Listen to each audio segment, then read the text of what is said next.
അച്ഛൻ മരിച്ചതിന് 4ന്റെ അന്ന് പാതിരാത്രിക്കാണ് വീട്ടിലൊരു മുട്ട് കേട്ടത്. താതനില്ലാത്ത വീട്ടിലെ അടുപ്പിലെ തിളയ്ക്കുന്ന കലത്തിൽ ഒരുവറ്റു അരിമണി ഇടുവാൻ വന്ന കനിവുള്ള മനുഷ്യരിൽ ഒരുവനെന്ന് കരുതി. പ്രതീക്ഷകളൊക്കെ അസ്ഥാനത്തിലായിരുന്നുവെന്ന് മുൻപിലെ സ്വർണം കെട്ടിച്ച 4 നിര പല്ലും വെളുക്കനെ കാട്ടി ഇളിച്ചു നിൽക്കുന്ന കാണിച്ചക്കാരനായ പലിശക്കാരൻ വറീതിനെ കണ്ടപ്പോൾ മനസ്സിലായി. പണ്ടെങ്ങോ അച്ഛൻ മേടിച്ച പൈസ തിരികെ ചോദിക്കാൻ വന്നതാണത്രേ.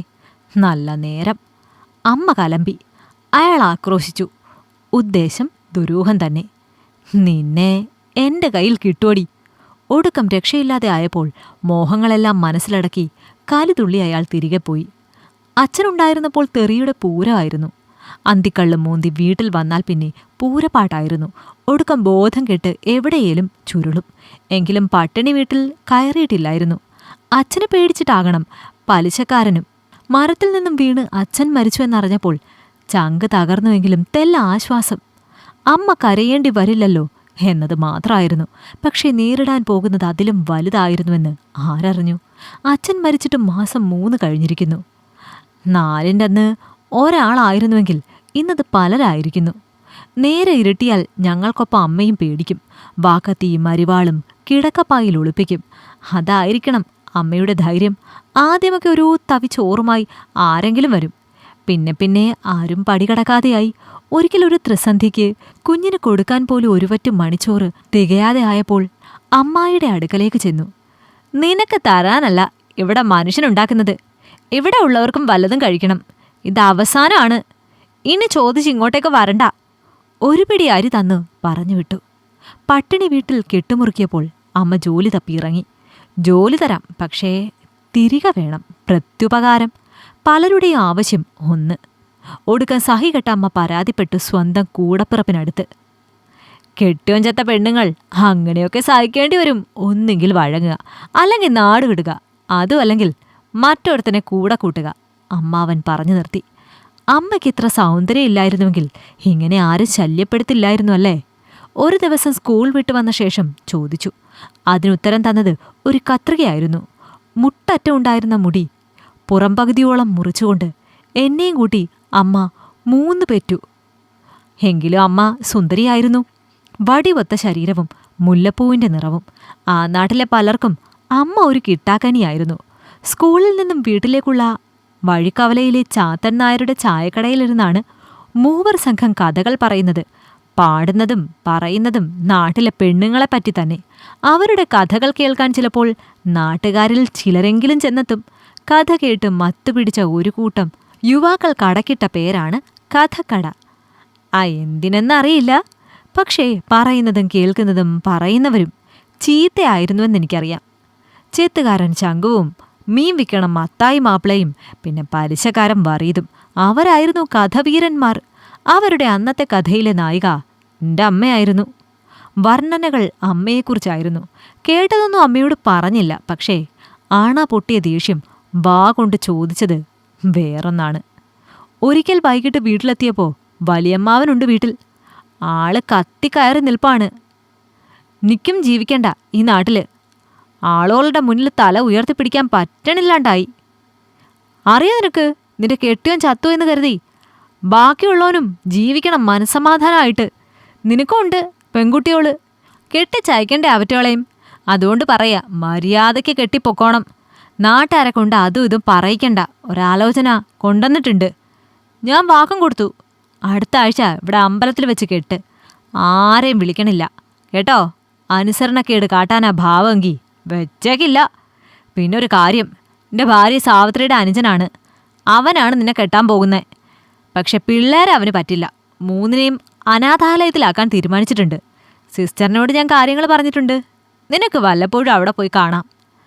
അമ്മാവൻ പറഞ്ഞതൊക്കെ ഞാൻ കേട്ടു. അമ്മ തിരിച്ചെന്തെങ്കിലും പറയുമെന്ന് ഞാൻ കരുതി. നിരാശയായിരുന്നു ഫലം. പെണ്ണുങ്ങളെ ഒറ്റയ്ക്ക് ജീവിക്കാൻ പാടില്ലത്രേ. അല്ലെങ്കിലും അമ്മയ്ക്ക് എന്തു ചെയ്യാൻ പറ്റും? അമ്മ വെറൊരു പെണ്ണല്ലേ. ഇണയുള്ളപ്പോൾ മാത്രം തുണയ്ക്കപ്പെടുന്ന ഒരു നാട്ടുംപുറത്തുകാരി പെണ്ണ്.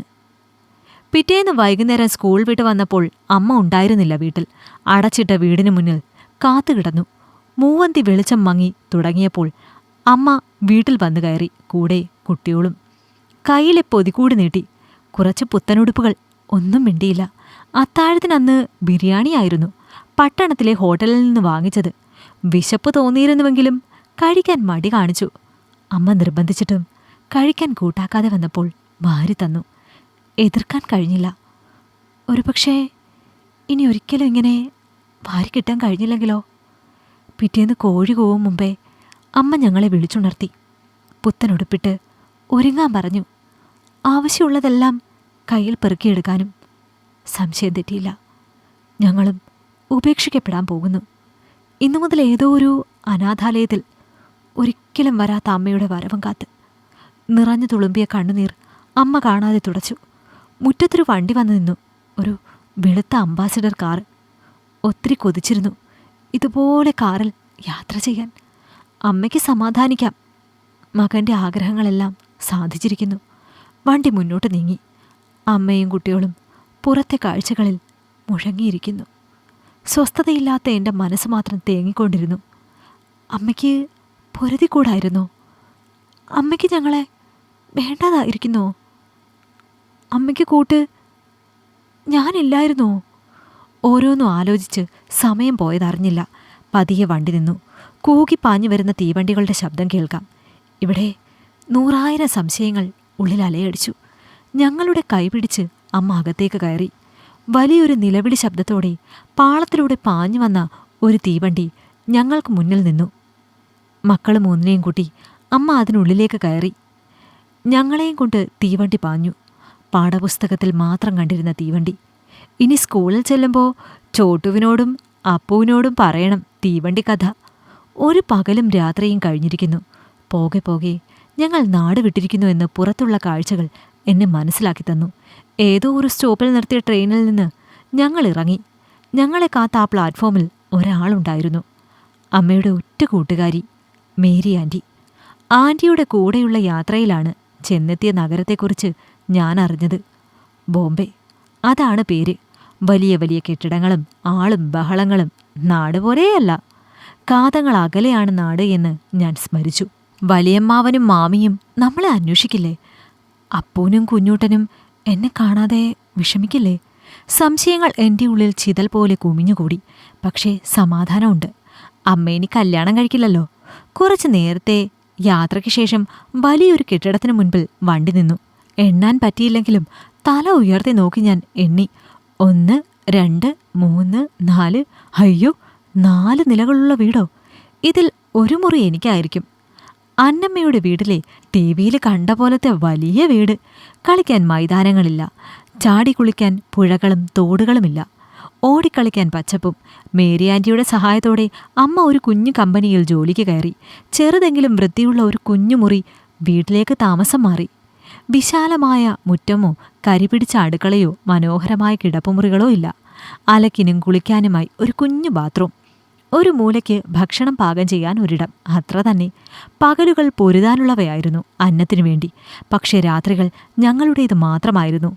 നീട്ടിപ്പിടിച്ച മുട്ടലുകളോ നീണ്ടുവലിഞ്ഞ നോട്ടങ്ങളോ അടക്കിപ്പിടിച്ച വർത്തമാനങ്ങളോ ഞങ്ങൾക്ക് ചുറ്റുമില്ലായിരുന്നു. തിരക്ക് പിടിച്ച ആ ലോകത്ത് ആരും ആരെയും കാത്തുനിന്നില്ല. ഒന്നിൽ നിന്നും മറ്റൊന്നിലേക്ക് ആ നഗരം ഓടിക്കൊണ്ടേയിരുന്നു. ഒറ്റയ്ക്കായി പോയവളെ ചേർത്ത് പിടിക്കാനോ തള്ളിക്കളയാനോ ആരും ശ്രമിച്ചില്ല. എന്തെന്നാൽ അവിടെ എല്ലാവരും ഒറ്റപ്പെട്ടവരായിരുന്നു. പുതിയ നഗരത്തോടിണങ്ങാൻ എനിക്ക് കഴിഞ്ഞില്ല. എങ്കിലും സമയമെടുത്ത് ഞാൻ ഇണങ്ങി. ഇണങ്ങിയല്ലേ പറ്റൂ. ജീവനല്ലേ, ജീവിതമല്ലേ. പതിയെ ഞാനും ബോംബെ നഗരത്തിൻ്റെ ഭാഗമായി. സൈക്കിൾ ഓടിക്കാനും ചവറ് കൂട്ടിയിട്ട പോലുള്ള വീടുകൾക്കിടയിലൂടെ ഓടിച്ചാടി പറക്കാനും പഠിച്ചു. ഇതിനിടയിൽ അമ്മ തൻ്റെ ചിരകാല സ്വപ്നം നേടിയെടുത്തു. ഒരു തയ്യൽ മെഷീൻ. അച്ഛനോട് പറഞ്ഞിരുന്നുവെങ്കിലും ഒരിക്കലും കിട്ടിയിരുന്നില്ല. ഞങ്ങൾക്കുള്ള വസ്ത്രങ്ങൾ അമ്മ തന്നെ തയ്ച്ചു തുടങ്ങി. പിന്നെ മേരി ആൻറ്റിക്ക്, പിന്നെ ഞങ്ങളുടെ കൂട്ടുകാർക്ക്, അങ്ങനെ പലർക്കും. ഒറ്റയ്ക്ക് പറ്റുന്നില്ല എന്നായപ്പോൾ 2 പെണ്ണുങ്ങളെ കൂട്ടത്തിൽ കൂട്ടി. ജോലി ഉപേക്ഷിച്ചു. ചെറിയൊരു വാടക മുറിയെടുത്തു. പകലും ഇരുളും മാറി മാറി പണികൾ പൂർത്തിയാക്കി. വർഷങ്ങൾ കടന്നുപോയി. ഞങ്ങൾ വളർന്നു. ശൈശവക്കാരി ബാല്യത്തിലേക്കും ബാല്യക്കാർ കൗമാരത്തിലേക്കും അടിവെച്ച് കയറി. ഞങ്ങൾക്കൊപ്പം അല്ല, ഞങ്ങൾക്ക് മുന്നേ അമ്മയുണ്ട്. നോക്കി നിൽക്കുന്ന നേരം കൊണ്ട് അമ്മ വളർന്നു. ബോംബെ നഗരത്തിൻ്റെ മധ്യത്തിൽ ഒരു ചെറിയ തുണിക്കട തുടങ്ങി. പിന്നീട് മറ്റു പല ഭാഗങ്ങളിലും. ഉറ്റവരും ഉടയവരുമില്ലാത്ത പെൺകുട്ടികളെ അമ്മ ഏറ്റെടുത്തു. അവർക്കായി പല സംരംഭങ്ങളും തുടങ്ങി. ചുവന്ന തെരുവിലേക്ക് കടത്തപ്പെട്ട പെൺകുട്ടികളെ കേസ് നടത്തിയും പരാതി കൊടുത്തും അമ്മ രക്ഷിച്ചു. ഒട്ടനവധി സ്ത്രീകൾക്ക് അമ്മയായിരുന്നു തുണ. അമ്മയുടെ പ്രവർത്തനങ്ങൾ ആഗോളതലത്തിൽ ശ്രദ്ധിക്കപ്പെട്ടു. നിർബന്ധിത വേശ്യാപ്രവർത്തനങ്ങൾ നിർത്തലാക്കാൻ അമ്മ കോടതികൾ കയറിയിറങ്ങി. ഒടുവിൽ ആ പരിശ്രമം വിജയിച്ചു. ജീവിക്കാൻ കൊതിക്കുന്നവർക്ക് അമ്മ താങ്ങും തണലുമായി. ഞങ്ങൾക്കെന്ന പോലെ ഇന്ന് അമ്മയുടെ പുതുസംരംഭം തുടങ്ങുകയാണ്. ഞങ്ങളുടെ നാട്ടിൽ, ഞാൻ ജനിച്ചു വളർന്ന നാട്ടിൽ. സ്വന്തം കാർ ഓടിച്ച് വലിയമ്മാമന് മുന്നിലെത്തിയപ്പോൾ 2 അടി മാറി നിന്നു. അമ്മയിൽ നിന്നും ആദരവും ബഹുമാനവും വേണ്ടുവോളം, പെരുമാറ്റത്തിലും വാക്കുകളിലും. മാമിയാകട്ടെ ഇഷ്ടവിഭവങ്ങൾ ഒരുക്കി സൽക്കരിച്ചു. ഒരിക്കൽ ഒരു പിടി ചോറിന് കെഞ്ചിയവന്റെ മുൻപിൽ ഇന്ന് സൽക്കാരം ഒരുക്കി വെച്ചിരിക്കുന്നു. ഞാൻ മൗനമായി ചിരിച്ചു. അമ്മയെപ്പോലെ അമ്മയുടെ തോളോട് തോൾ ചേർന്ന് നിന്നു. പുതിയ പുതിയ നേട്ടങ്ങൾ കൊയ്യാൻ ഞാനും. പുതിയ ഷോറൂം ഉദ്ഘാടനം കഴിഞ്ഞ് ഒറ്റയ്ക്കിരിക്കുമ്പോഴായിരുന്നു അമ്മ പറഞ്ഞു തുടങ്ങിയത്. ഒറ്റയ്ക്കായി പോയ പെണ്ണിൻ്റെ ശക്തിയെക്കുറിച്ച്. തനിച്ചായി പോയവളെ വിലയിരുത്തരുതെന്ന്. ചായാനും താങ്ങാനും ആളില്ലാതെ ആയാൽ അവൾ തന്നെ തന്നെ തിരിച്ചറിയും. പിന്നെ ചങ്ങലകളെ ഓരോന്നായി പൊട്ടിച്ചെറിയും. പിന്നെ പിന്നെ അങ്ങ് പറക്കും, നോക്കെത്താ ദൂരത്തോളം. പെണ്ണിൻ്റെ സൗന്ദര്യം ബാഹ്യമല്ലെന്നും അവളുടെ കഴിവാണെന്നും അത് കാണാൻ അകക്കണ്ണുകൾ വേണമെന്നും അമ്മ ഓർമ്മപ്പെടുത്തി. പെണ്ണിലൊരു കാമം കാണുന്ന കണ്ണുകളെ ലോകം കാണാൻ അനുവദിക്കരുതെന്നും കൂട്ടിച്ചേർത്തു. അമ്മ ചിരിച്ചു. നിഗൂഢമായ ഒരു പുഞ്ചിരി. അതേസമയം മറ്റൊരിടത്ത് പലിശക്കാരൻ വറീദ് എന്നെഴുതിയ ബഹുനില മാളികയിലെ മുറ്റത്തെ മൂലയ്ക്ക് അടഞ്ഞുപോയ കണ്ണുകൾ തൂക്കിത്തുടച്ചുകൊണ്ട് അയാൾ ആക്രോശിച്ചുകൊണ്ടിരുന്നു. ജാനകി, നിന്നെ ഞാൻ വെറുതെ വിടില്ലടി. ഇതാ നിങ്ങൾക്കിഷ്ടമായെങ്കിൽ ലൈക്ക് ചെയ്യൂ. നിങ്ങളുടെ അഭിപ്രായങ്ങൾ കമന്റായി രേഖപ്പെടുത്തൂ. കൂടുതൽ കഥകൾ കേൾക്കാൻ ഈ ചാനൽ സബ്സ്ക്രൈബ് ചെയ്യൂ.